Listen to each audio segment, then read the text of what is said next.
Okay, so here's what I had to do. I had to loosen up these screws so the inside lock would move a bit. I did not take out these main screws, but I did loosen them up, as you can see on this side. So hopefully they're still in where I can just tighten those up. I do one after another, each a little bit on each side so that it doesn't get uneven. And you can see this doesn't quite line up where the other plate did for the previous lock.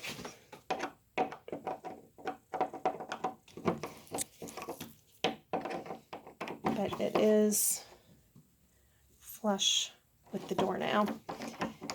It shouldn't need to use brute strength with these. If you're really having to push and shove on them, it's probably not lined up.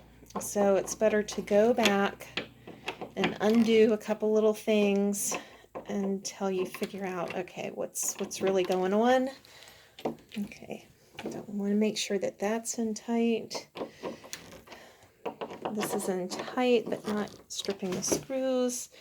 And then you go back to your plate, the door, and tighten these up. Oh yeah, if I didn't hit every mistake in question in this video, I'll be shocked.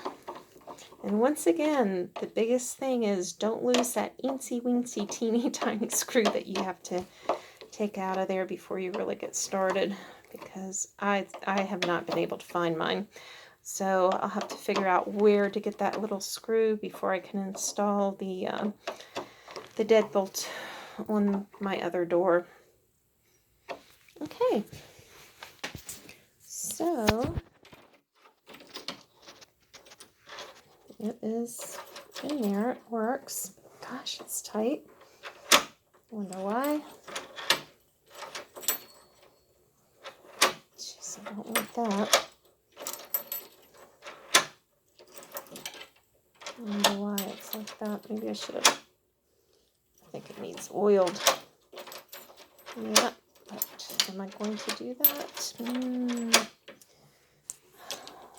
know. I want to, but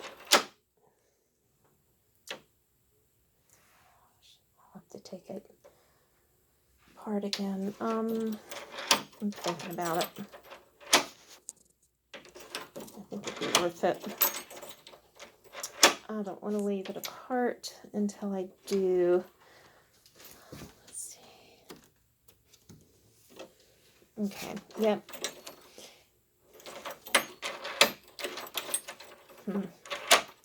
So it may, I don't know. Could need oil. It could just be that there's pressure points inside the lock, because I had to shove up on this thing and it's applying pressure where it shouldn't. Oh, that's weird.